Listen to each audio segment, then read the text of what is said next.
My name is Dr. D.R.Walks, and today we're going to talk a little bit about ADHD.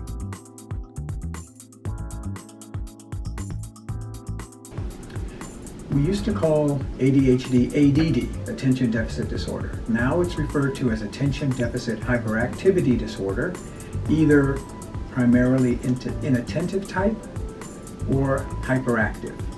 Most of the time when we see folks with ADHD that are adults, we're looking at folks that have the inattentive type. And a lot of times with children, it can be one or the other, or it can be mixed.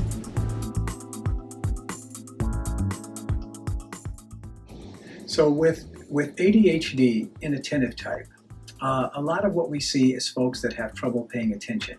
If we're focusing on the incidence or the prevalence of it, typically about 1% of adults will have ADHD. And when you're looking at school-age children, that can be anywhere from 3 to 5%.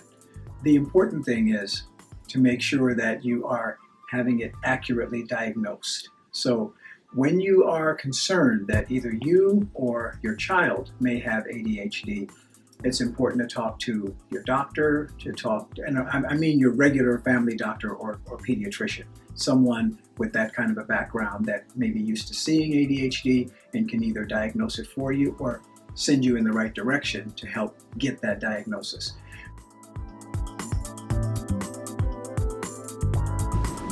So once you've been convinced that something isn't right, again, you don't have to figure out what that is, but you've gone to your doctor, you've gone to your therapist, you've gone to your psychiatrist, you've gone to your psychologist, and they share with you that they believe you have ADHD. What do? How do you treat it? And sometimes medication is indicated, but medicine by itself is not usually the answer. Typically, what I would recommend is that folks have a combination of medication when it's needed and therapy. I'm a big fan of therapy. When medication is indicated, we have different kinds of medication. Certainly stimulants are the ones people hear about. Do the medicines have some concerns? Absolutely. When you have a child that's on stimulants, you want to be concerned about whether or not they are eating enough, because one of the things that happens can be appetite suppression. For adults and even younger people that are taking stimulants, you want to be concerned because the stimulants can sometimes cause an increase in blood pressure or an increase in heart rate. So you want to be monitoring those things to make sure that your body is tolerating the medicines well.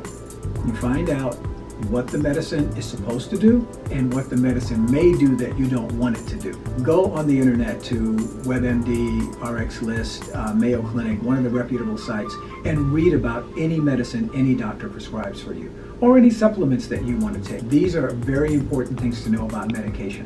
There are non-stimulant treatments for attention deficit hyperactivity disorder that folks take. There are antidepressants that can sometimes be very helpful in treating ADHD. So again, medications, therapy, but primarily working with someone who understands what your experience is, what may be going on with you, and how they can work with you to identify the best medication treatment and the best therapy treatment for you.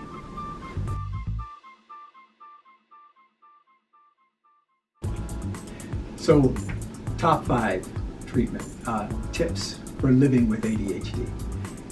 It's not a sentence that you can never do any of the things you want to do. It's not a sentence that you can't complete college or law school or trade school or whatever it is that you want to do. So my number 1 tip is don't feel that you're going to be limited because you have a diagnosis of ADHD. That's number 1.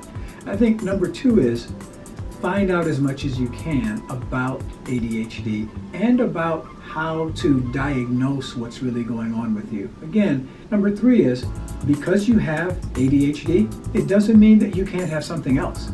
It doesn't mean that you can't have depression as well, you can't have anxiety as well, you can't have some other sort of condition or concern that will need to be treated in addition to the ADHD. Number 4, and what maybe should be number 1, is ask for help.